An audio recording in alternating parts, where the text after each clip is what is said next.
afternoon, everyone. My name is Henry Nash. I'm from IBM. I work in their cloud division.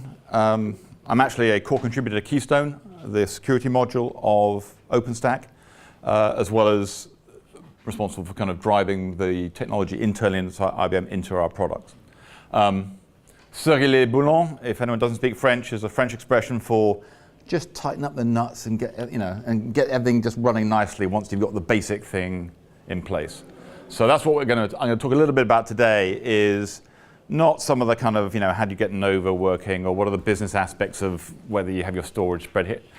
There are many other sessions about that. A lot of you probably know about that already. But what are some of the things that need to be wrapped around any OpenStack production deployment for you to have confidence in it? And I call those kind of the new production qualities, if you like. So what are those different aspects? I then want to talk a little bit about interoperability. I don't mean within an OpenStack, but moving towards when we have multiple OpenStack clouds. One of the premises of this is that if you do have multiple OpenStack vendors, they you can move your workloads from one to the other. Well, can you? I mean, how do we kind of ensure that that is true? And lastly, I think we're moving towards a case where OpenStack is a fantastic, really important piece of our cloud stack. It's not the only piece. From an IBM perspective, I was one of the original first people from IBM to start working in the OpenStack community. I was part of the decision to go OpenStack. IBM, sort of 3 years ago, we saw the need for this kind of technology. So in true IBM form, we built one of our own from scratch, and then made the good decision to throw it away. In fact, donate parts of that to the community and go take OpenStack, as is. And so all our infrastructure as services are all based on OpenStack, totally 100% committed. We don't fork the code internally. We run the community stuff. We may wrap management around it. We may do different operational capabilities to install it at public scale, but we take the community releases. So what I mean by the new production qualities are things like this. I hope some will push back and say, you think security is a new production quality? I hope it's always been there, but in cloud, it is a bit of a new production quality. May have been traditional in your on-premise, commercial, old-style way of doing virtualization or building from scratch, but it is, new from cloud. Can I audit it?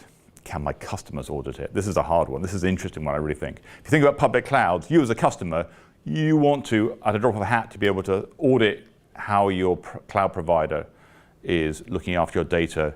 Do they have the security policies in place? Are they managing it the way they promised in the SLA and so forth? How are we going to organize that? And how is it going to be managed anyway? Am I going to do it as a customer? Is my provider going to? I mean, how is that going to kind of work out? From a security perspective, lots of people have talked a lot about this, and I'm not going to try in 30 minutes to give you the definitive answer to all these questions, not pretend I know the definitive answer to all these questions, but here are some of the pointers where you can go help get some of these answers. Clearly a many-faceted problem in terms of security point of view. There are a couple of things I'd like to draw your attention to. As an OpenStack community, we recognize there's a real problem. There's actually a separate security project within OpenStack, staffed by security experts from all our companies, and their job is to work on this problem. They produce vulnerability notices. They'll go back. They actually run scans of the code internally to make sure we're not introducing vulnerabilities. And they actually have a lot of reference guides. If you go to this URL here, you can find that information. It's publicly available. You can join the security vulnerability notice list. You can find out about this stuff. This is an important way of actually making sure your cloud is run correctly from an operational point of view. Increasingly, key management is becoming important. This is where you may have crypto keys of some type that you need to deploy. It's become particularly relevant now due to in Keystone, one of the ways that the tokens of OpenStack are encrypted now is a new token format called Fenet tokens, I think it's pronounced.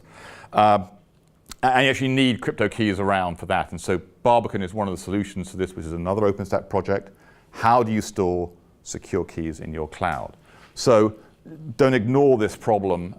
You're going to need, I think nearly all clouds are going to need to have good key management capabilities and auditable capabilities going forward. And lastly, I guess in general on Keystone, there are an increasing number of options in Keystone, the security module of OpenStack, in terms of how you do your role-based access control, how you interface it to your existing systems, and I'll talk about that a little more in a minute. But from just sticking on that security thing, there's actually a published security guide. It's free to download. In fact, if you go to this website here, you can just download it and read it. It's very, very comprehensive actually now. There's a fantastic job at this. Written by, again, that security group with expert help, really talks about how you should secure your cloud. So I really would encourage people who are thinking about this to start there. I mentioned Keystone. This is the identity and access management module. This is how you in some respects, it's one of the first touch points of a new cloud being installed in your environment, because you probably have a bunch of a corporate directory, users and groups defined and stuff in your cloud already. So the first thing is, Keystone's one of those first touch points is, I want to utilize that data. I don't want to copy it again into another place, this one called OpenStack. So Keystone for a while has allowed you to do this in terms of, you can just point it at your LDAP or your Active Directory and say, use that please. And that works, a lot of people do that. That works very well. We support that in a bunch of our stuff as well. I would also encourage you to look at federation. And the reason I say federation is this ability where you actually use an independent provider of identity who's going to look after your identities. Could be something in your company, could be an external organization. And if you want to do single sign-on, for instance, across lots of services, it's very, it's one of the best ways of doing it is having an independent authority of authentication, which you can then use to go to each of your services and show them proof of authentication. The advantage of it is you never give OpenStack your password. So the less places in a system you have to provide your password, the better. Less places to be stolen, less places to be stored, unencrypted or encrypted, et cetera, et cetera, et cetera. So there are some workflow implications with federation. The big advantage is you never provide OpenStack with your password. None of your users provide that either. So that's a good thing. I mean, you're giving it to somebody, you're giving it to the independent provider, but then you can have one place where you kind of trust and not distribute lots of systems, each of which have to be supplied with a password. Just if you're wondering, in terms of the Active Directory thing, which is where your password is normally stored, it's passed through Keystone. It isn't stored, but you still have to pass it through Keystone in that kind of top manner. So you're still giving it to Keystone and trusting that it's going to pass it through to your LDAP or Active Directory and not store it. If people really, really do want to store passwords in Keystone, and there are some that do, then we're actually aiming to be PCI compliant in Newton for those that need to work in that space. If you're using the top or the federation, the LDAP, AD, or federation, then Keystone itself isn't relevant because it doesn't store any of that information. But if you are going to store it in Keystone, then we're hoping to be PCI compliant in this release we're about to come out with later this year. And there's also a book on this which you can download, which talks about how to set up your Keystone. Some of those choices, goes into much more depth about those choices I indicated there. Again, it's freely available on the web. Encourage you to go find it rather than give O'Reilly some money. But it goes through the various details that options that you have. Okay, so that's the kind of security position. What about the auditing side of this?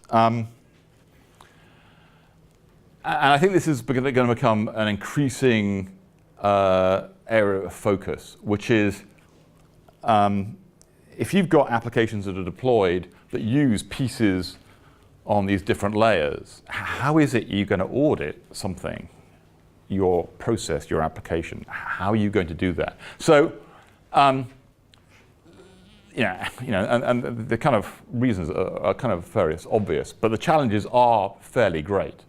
And this is something that the public cloud providers and the providers of dedicated private clouds are really going to have to get their minds around. And we've done a lot of work in OpenStack to improve this. So CADF is a agreed standard for formatting notifications, which says if you structure it this way, then that's an agreed standard, and then there are lots of security management projects which understand that format so they can suck it in. So for instance, you can set up, so QRadar is IBM's security and event management product, where you can actually, just point it at an OpenStack installation and it can receive all the notifications from OpenStack and it can do threat analysis on those to discover actually something weird is going on over there because this layer is being impregnated and it affects these applications and so forth. And over a certain time, you can dig in and find out what's going on. Because OpenStack supports the standard, anyone who supports that CADF standard has the theory capability of doing this. Whether they've got the plugins or not is up to them, but they have the capability of doing it. So make sure that you take advantage of CADF, the formatting, everything in Keystone, which is often what you want to look at, all the kind of users and group stuff, comes as CADF. You can also enable it for the other services as well, and talk and make sure you know what you think about how you're going to do threat analysis on that. I've seen some examples of people who want to build this themselves, saying, Hadoop, that's open source. I could create a big sort of Hadoop cluster. I can pull the stuff in there and I'll just hire some data management gurus and we'll do some threat analysis. Theoretically possible. I'm not sure I'd recommend it. I mean, there are lots of well-trodden paths here about how to do this right. Huge step-up leap from examples of what you can already check and stuff out of the box. So unless you've got some very particular reason, I can't recommend going that way. But also don't try and boil the ocean, as someone said this morning, from the get-go. There's some great standard threat analysis stuff you can get. Take that, maybe add some scenarios. You do this usually by writing kind of scripts around it to say this is a sort of threat that I think I'm particularly exposed to because I'm in this certain type of industry. And you can add those as your threat landscape becomes apparent.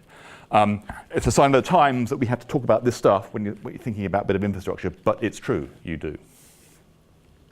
And kind of the last bit of the production qualities is how do you manage the full stack?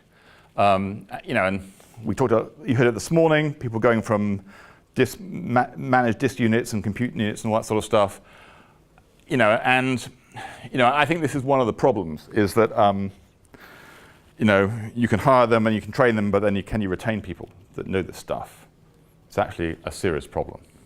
And so the actual community, I don't think we've done a great job, to be honest, about this so far, and we're trying to do better at publish what other people have learned about how do you, what changes you have got to make to your organizational management structures. How do you get started? How do you structure organizations? How do you get the people? How do you train the people?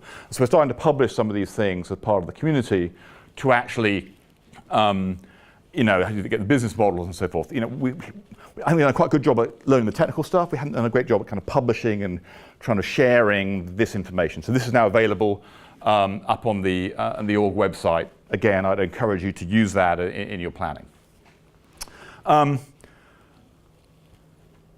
Interoperability. I said, this is the thing about, if we've got lots of vendors, lots of clouds, how do I know I can take my workloads from one to the other? We have some standards already in the community around DEFCON and RefStack. They call these projects which define the standard APIs that we always test to say, if you want to say OpenStack powered, you want to put the little Intel Inside equivalent logo, you've got to pass these internal tests. But we actually want to take this further than that. And so we're actually working across a whole bunch of vendors to be able to extend that so you can actually test this on kind of multiple clouds. And so we've got all these vendors together. We're working on this kind of challenge where you can demonstrate how you can move workloads and you can switch between clouds. We've been working on it for the last 6 months. We're going to Barcelona. We're going to present our first set of findings for what we've done so far and how we want to extend those DEF Core and RefStack projects to be able to take on this kind of work. So it's early days, but it's recognized by the community as something that we've really got to do. This is what gives you the advantage to say that you will have confidence to say that public cloud vendor that I chose last time, it's not great on paper, but they screwed up, so I'm going over there. Can I really do that without disrupting my business too much? And the last point is to try and get people to think about the fact that for most people, infrastructure service is not the end game. I mean, if you're an IT company, maybe it is, but I mean, for most people, it's not. Apologize for the busy slide. But there are many things we're going to layer on top of infrastructure as a service.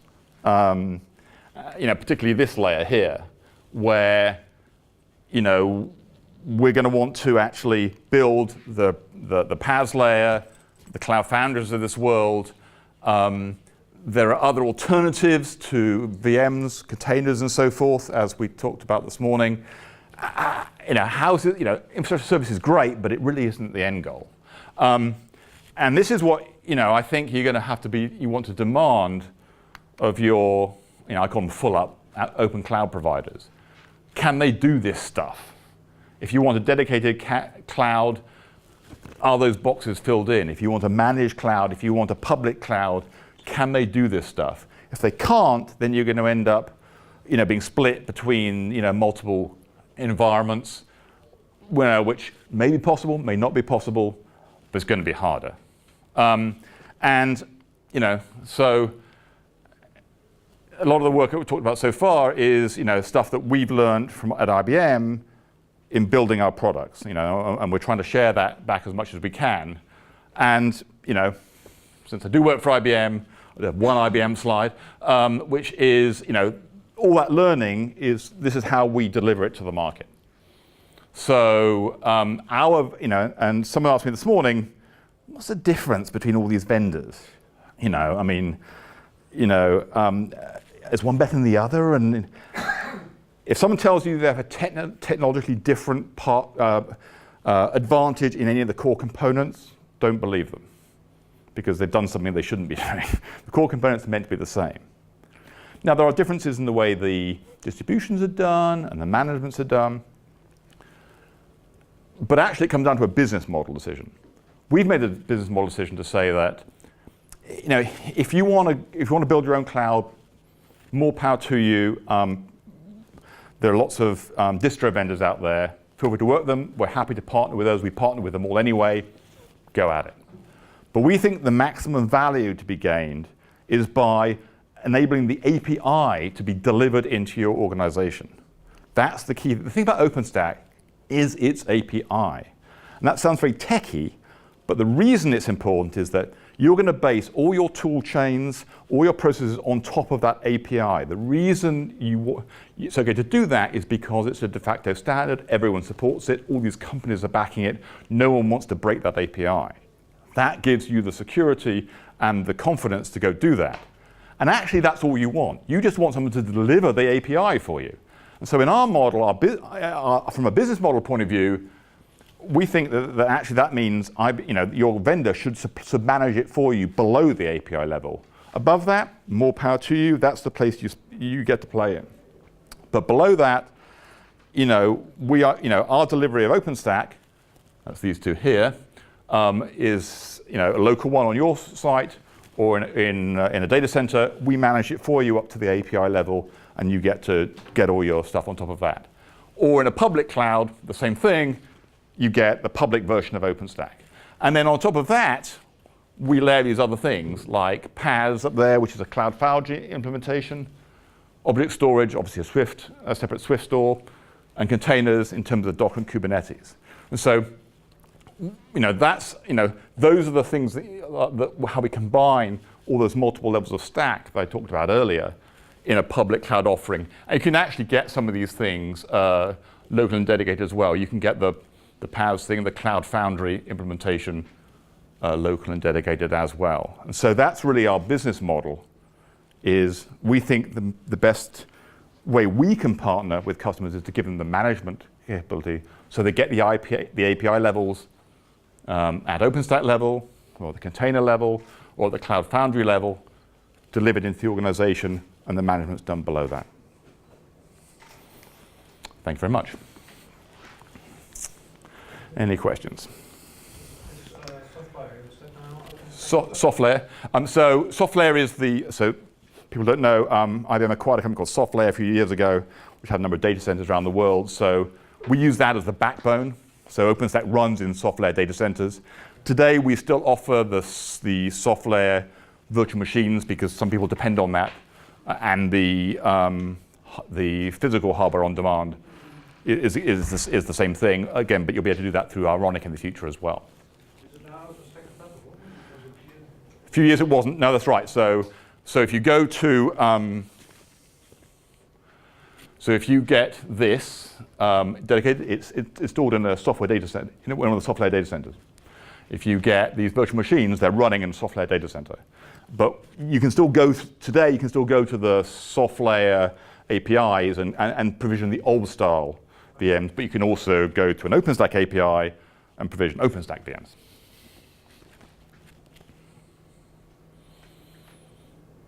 Okay. Thank you very much. Enjoy the conference.